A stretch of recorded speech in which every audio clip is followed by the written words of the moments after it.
Tonight's bedtime story is Finding the Perfect Pet by Jane Thomas.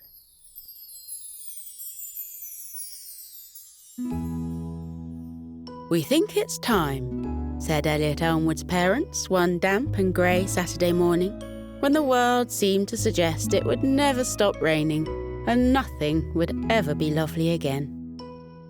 Elliot's whole body quivered with excitement. Could it really be true? He looked at his mother's face and over to his father's face, and both were smiling down at him, nodding their heads. "Look how well you've looked after your little rosebush," said Elliot's mother. "It's looking absolutely beautiful. If you can keep a plant alive for so long, it's surely time to get your first ever pet." Elliot looked across at Robert and grinned. He'd named the rosebush after his father's suggestion, not really understanding why a plant named Robert was quite so hilarious, but his father had laughed and laughed when he'd agreed to it. His mother had rolled her eyes and refused to refer to the rosebush as Robert. And so the three of them pulled on their waterproof coats and waterproof trousers, their Wellington boots, and grabbed their umbrellas from the stand in the hall. With a lot of rustling of waterproof material, they left the little house they called home and headed out into the rain. Elliot's mother walked along, twirling her umbrella over her shoulder, holding Elliot's father's hand. With his free hand, Elliot's father held his umbrella and fended off 1,000 imaginary dragons and foes as they headed along the path. And Elliot turned his umbrella upside down and floated it in the giant puddles, watching the wind make it skim across the surface and racing to the other side to gather it up and carry it along to the next puddle. So in this way, which is, if you think about it, quite an energetic way of walking, they followed the path through the woods and along the stream, and out until the stream became a river. The river flowed by fields where sheep grew heavier and heavier as their wool soaked up more and more water, and cows picked their way carefully between the puddles in search of the finest, freshest blades of grass. A family of swans paddled slowly upstream, heads down against the driving rain and pushing their way firmly against the current as they headed towards their favourite fishing ground. It took a full half an hour of walking and puddle jumping and umbrella twirling and dragon slaying to reach the huge blue gates of the zoo, but it went by in a heartbeat for Elliot because he knew, for the first time ever, that on the other side of those gates waited his very first pet. He had no idea which animal he would choose because he'd barely ever believed this day would come, so had given it remarkably little thought. Elliot hopped from one leg to the other as he waited for his father to pay for their tickets. He tried peering past the entranceway to see which animals they would meet first, but he couldn't quite make out what the sign said. He took his glasses off and rubbed the raindrops from them, putting them back on to find a much less blurry world, and a sign that promised it would send him first of all to Africa. He immediately imagined walking a lion on a lead in his local park, and Elliot's heart gave a little hop of excitement. "Right," said his father at last, tickets in hand and ready to be fed into the little slot in the ticket barrier. "To the animals we go." Elliot's mother went first, getting her umbrella tangled up in the barrier and needing a full 2 minutes to break it free. A full 2 minutes, during which Elliot thought he might explode with impatience. Elliot went next, the hood of his coat catching in the same barrier that had snarled up his mother's umbrella, and he had to stand there and wait while his father reached over and rescued him from the trap the barrier had set. And Elliot's father went last, glaring at the barrier, as if to say he would accept no nonsense from the contraption, popping his ticket in and marching through with no problems at all. He gave a little celebratory smile and called a satisfied "Ha!" at the barrier over his shoulder, lunging at one final imaginary dragon as he walked away from it. Elliot's mother was fluttering a map and trying to establish the best route around the zoo, but Elliot had spotted something and, grabbing her hand, pulled her towards an animal that excited him more than anything else ever possibly could. This was his dream animal. He knew in a moment this was the perfect pet. This would change his life forever. "Are you absolutely sure, darling?" fluttered his mother. "He's awfully beautiful, I'll give you that, but really, where would we keep him? My dearest, darlingest, most delightful boy, we may need to think this through." His mother was prone to flights of fancy and being slightly dramatic and speaking in such over-the-top ways. "Impossible," muttered his father. For his father was prone to talking in individual words, if at all possible, and expressing himself with grunts and a single raised eyebrow. Possibly because after many years with Elliot's mother, he'd learned he could only get a single word into the conversation anyway. The elephant in front of them trumpeted loudly, reaching forwards with its long trunk to play with Elliot's hair. He sniffed all around Elliot's face and tickled him under his chin. "But he's wonderful," said Elliot, getting the giggles as the elephant's trunk found his tummy. "He's absolutely, definitely, completely the perfect pet." Elliot's parents exchanged a look. They would have to work in unison to convince Elliot that the elephant was far and away from being the pet which should accompany them in their tiny terraced house. "Dung," said his father at last, the single word hanging in the air for a moment before his mother picked up the idea. "Yes, dear, dung. Elephants do produce rather a lot of it, don't they? Look, this sign says they can create up to 100 kilos of dung a day. I mean to say, darling, although it's terribly good for the roses, I'm not sure we can quite accommodate 100 kilos of elephant dung every single day." Elliot reluctantly conceded they might have a point. He wasn't quite sure what 100 kilos of dung looked like, but he knew he weighed 25 kilos. The thought of having to organise the equivalent of 4 times his body weight in dung every single day possibly made the elephant a slightly less perfect pet after all. Reluctantly and a little sadly, he patted the elephant's trunk by way of saying goodbye. The 3 of them followed the arrows and passed by many other enclosures. Elliot looked at hippos and rhinos, hyenas and giraffes. But something inside him said that no, these probably weren't what he was after. He worried for a moment that he would never find the perfect pet. And then, there it was, lying beneath a tree, looking him straight in the eyes.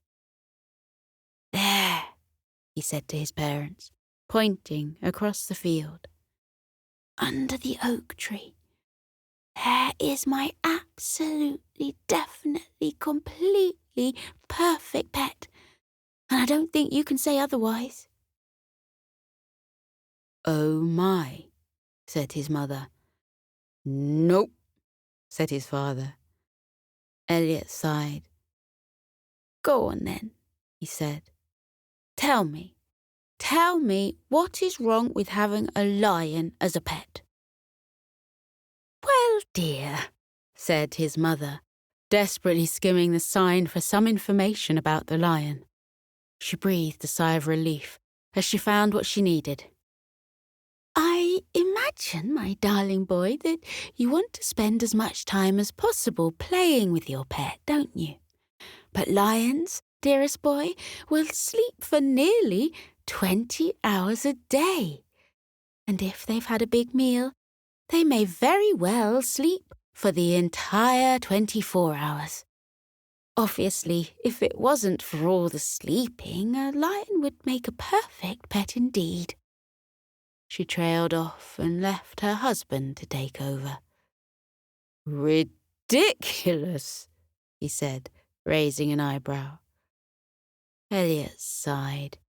He had to admit they had a point. He loved the idea of spending every waking moment with his future pet, playing games and becoming the very best of friends. Feeling a little sad, he waved goodbye to the lion, and they set off through the zoo. And so the three trundled on, passing by flamingos posing gracefully on one leg, and armadillos who rolled themselves up into balls and rolled down slopes, and seals who showed off by balancing balls on the tips of their whiskered noses. It was when they reached the North American section of the zoo that Elliot saw the animal that he was sure would make the perfect pet. His stomach gave a little flutter of excitement as he imagined running through the woods with it and snuggling up to it at night. He stopped in the middle of the path and announced to his parents that this time he really had found absolutely, definitely, completely the perfect pet. Elliot put his hands on his hips and dared them to find a reason to disagree. His mother and father stood and looked into the enclosure, opening and closing their mouths like goldfish. They desperately skimmed the sign, looking for a solid argument. Finally, his father found it. "Nocturnal," he said. Elliot's mother clapped her hands with delight and relief. "There, dear, see? It says quite clearly, grizzly bears are nocturnal in the early spring and summer. Now, darling, I can quite see that a grizzly bear would really make a wonderful pet indeed.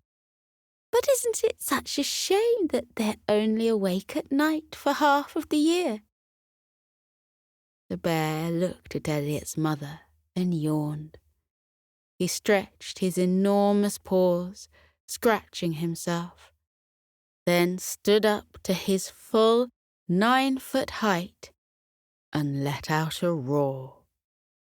"Goodness!" fluttered Elliot's mother. "Ridiculous," announced Elliot's father.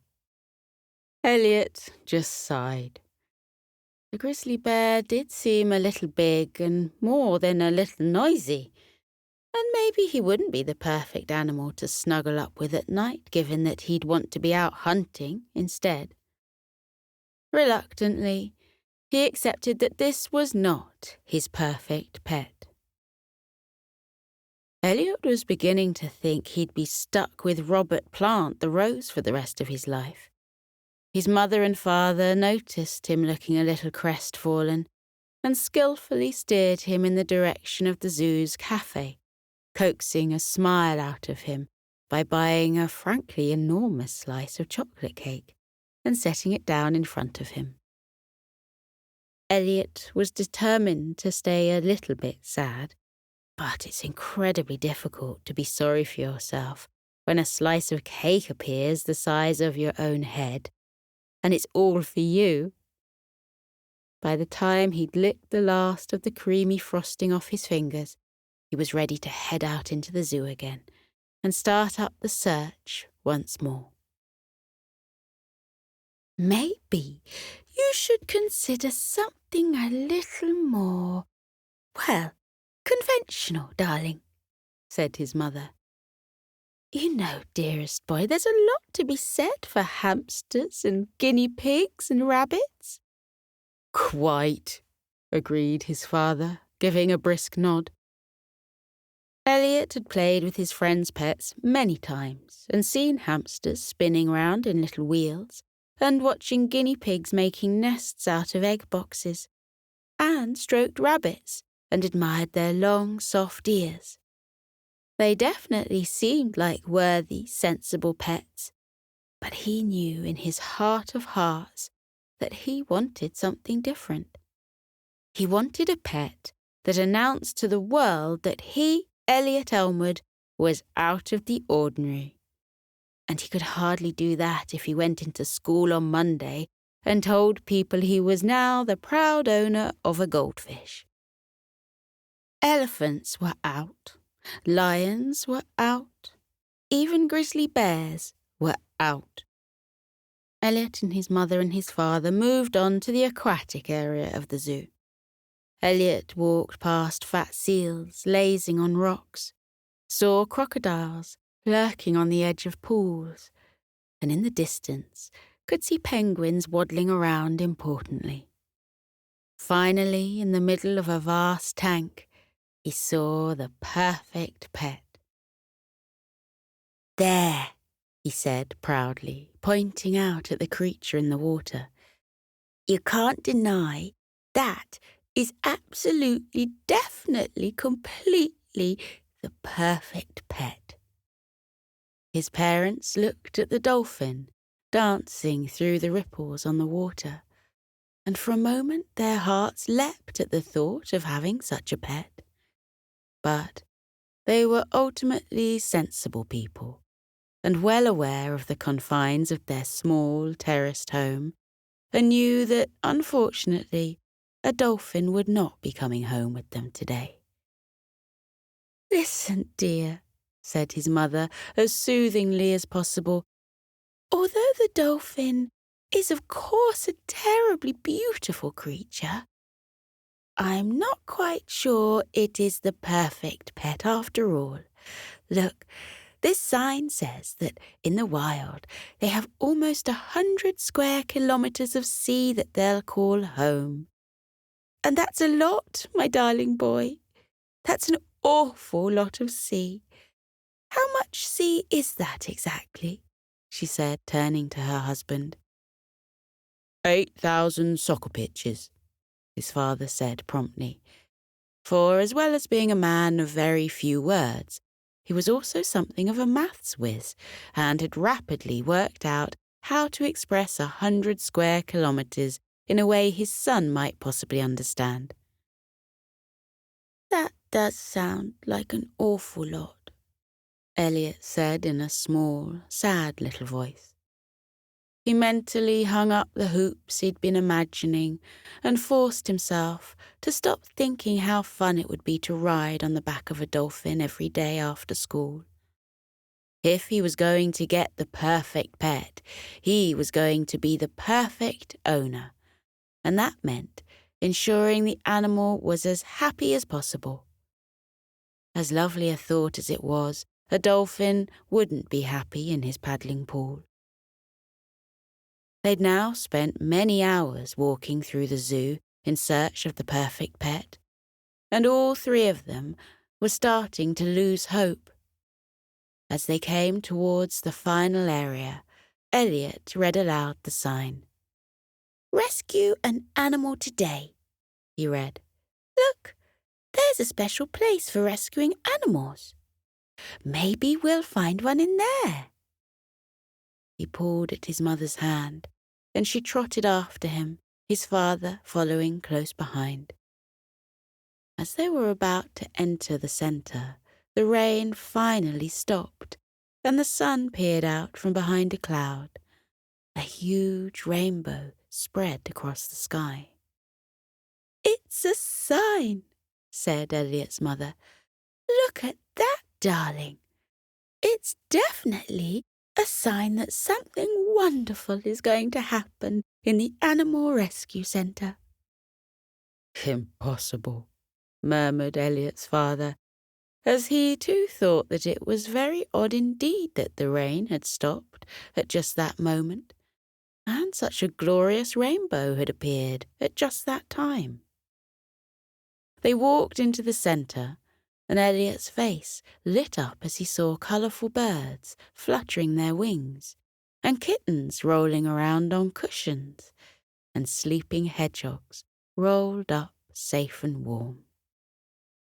He walked past each one, imagining what life would be like with that animal in his world, and kept tearing himself away until he stood in front of a large glass tank and knew, somewhere deep inside, that this was his perfect pet.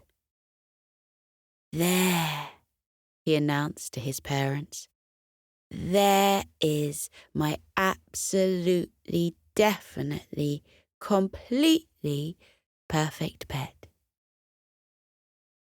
A tiny creature with the cutest smile and bright, blinking eyes looked back at him.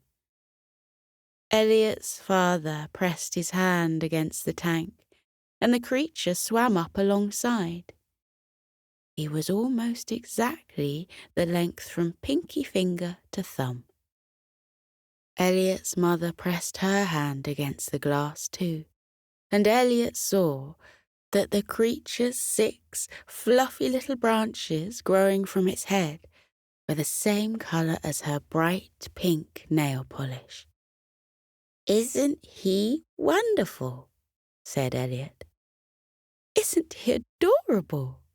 said Elliot's mother. "Incredible," said Elliot's father. The axolotl smiled and paddled his little legs, the 6 fluffy little branches, which were actually gills and not branches at all, floating around his head as if they were dancing in delight. "Can we keep him?" asked Elliot. "I think he's made for you, darling," said Elliot's mother. "Definitely," said Elliot's father, who picked up the tank and walked with it across to the till. Elliot and his mother rushed through the shelves, picking up everything from a miniature stone castle to a beautiful green seaweed forest to add to the tank and give the axolotl something to explore. "I knew the rainbow meant something wonderful was going to happen," said Elliot's mother as they stepped outside into the sunshine and started their walk home.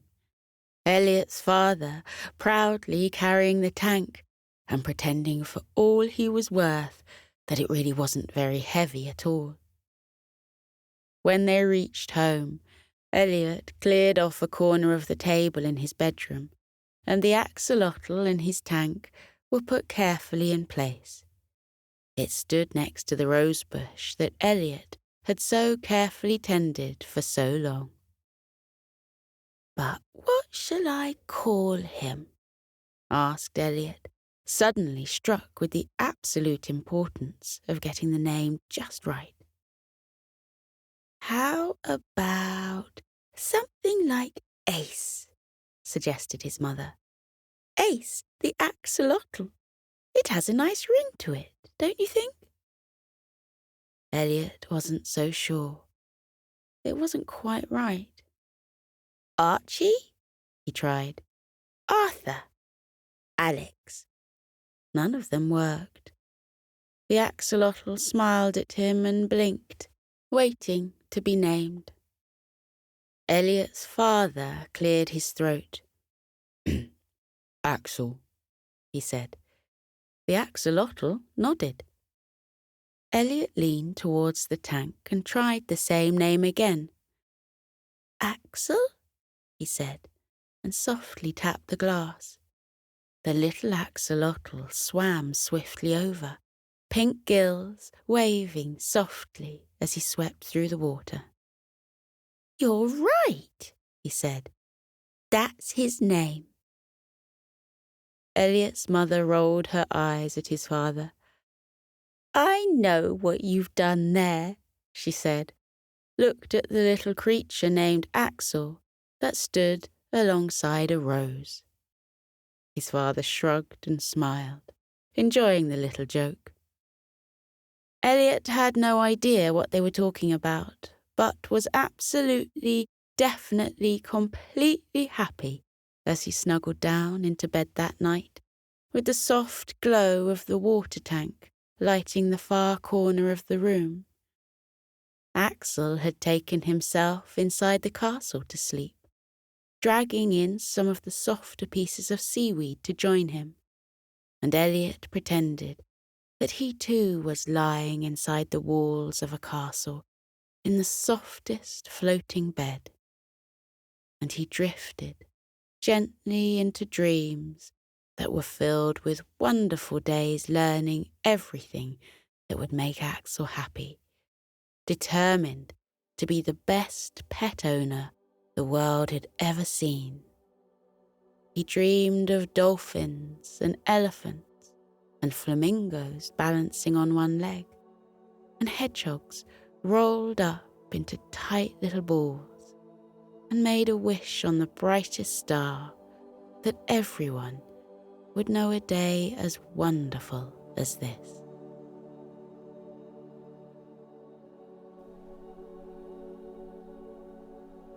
Now we're drifting gently from the waking world into the world of dreams. Our body is soft and heavy. Our arms are heavy and our legs are heavy too. Our breathing is gentle and relaxed.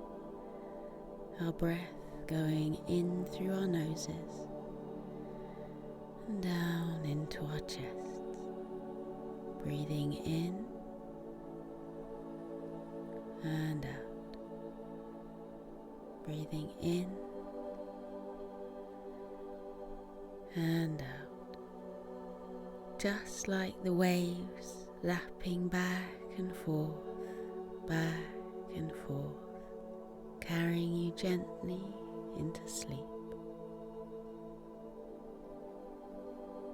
In the waking world, our bodies are busy and active, but as we pass into the world of dreams, our bodies can relax. Let your bodies relax now. Let your eyes relax. Let your fingers relax. Let your toes relax. Feel all the muscles of your body sink down further into your warm and cozy duvet.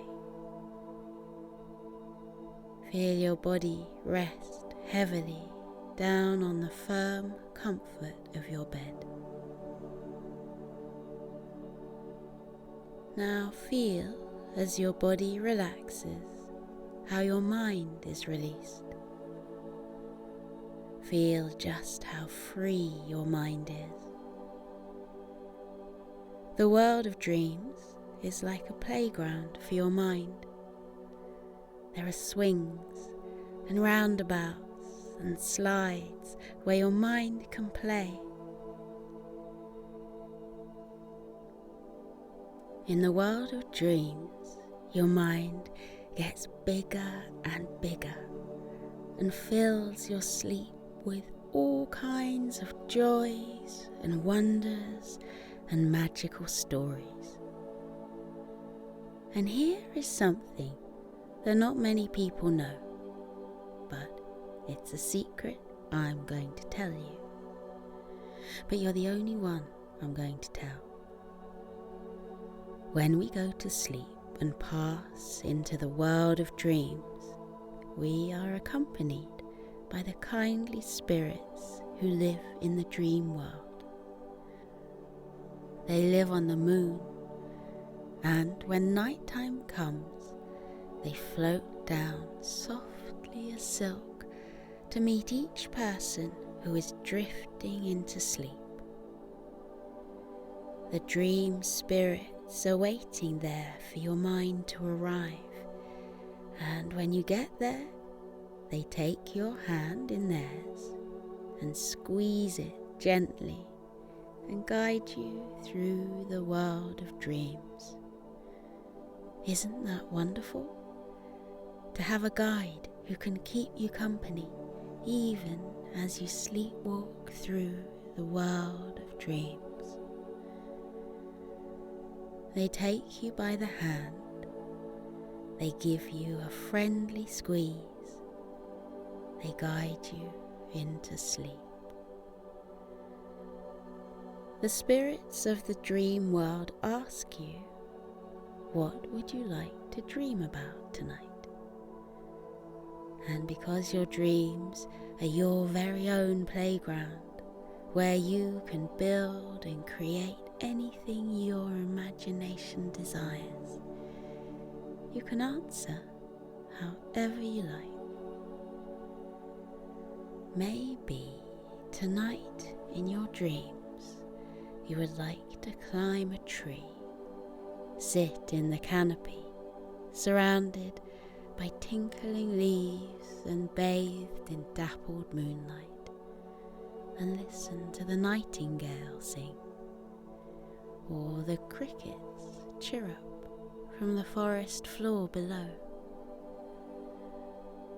Or perhaps you would like the dream spirits to guide you into a magical world where you can learn how to perform all kinds of wondrous spells and charms. You can go on adventures, flying through the air on your broomstick. The white clouds spread out below you like an ocean of fluffy marshmallows. Or maybe you'd like to visit a magical zoo, full of rabbits and puppies and kittens whose fur is so soft and comes in all kinds of different colours, brown and white and black, but also purple and green and blue. In this zoo you can find all kinds of animals that you can't find in the waking world. Animals people in the waking world say couldn't possibly exist. But they do. They do exist. And you know why? Because your mind is so powerful and rich and magical that in the world of dreams, anything is possible. Your imagination is an enchanted place. It can create whole worlds out of thin air, out of nothing. Anything your heart desires can be found in the world of dreams. So let your eyelids be heavy. Let your body sink into the warmth of your duvet. Let your body drift into a deep and peaceful sleep. And let your mind float away into the world of dreams. The dream spirits are waiting to guide you through their magical world, their world of wonder, their world of delight. See the soft smiles on their beaming faces. Feel the warmth of their hands in yours. They take you by the hand. They give you a friendly squeeze. They guide you into sleep. Walk with them and let them lead you on magical adventures into the world of dreams. To jungles of green leaves with all kinds of creatures ready to show you their lives. To castles built out of clouds. To rivers bright as rainbows for you to swim down. To crackling campfires next to lakes where the pitter-patter sound of rain sounds like the gentle tinkling of music. Remember to thank your dream spirits for guiding you lovingly through the land of dreams. Say, thank you, dream spirits. And when you say, thank you, dream spirits, the dream spirits will say, thank you back.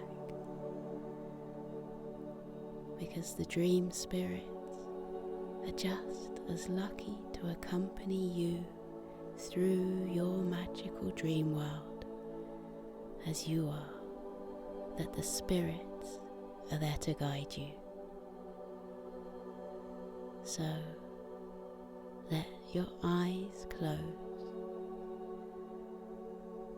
Let the lids fall heavy.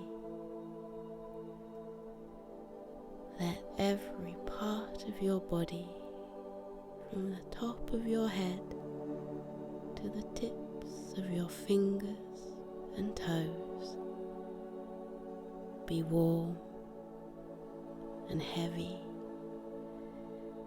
and sleepy. Let your mind slip into the peaceful world of sleep, where anything is possible.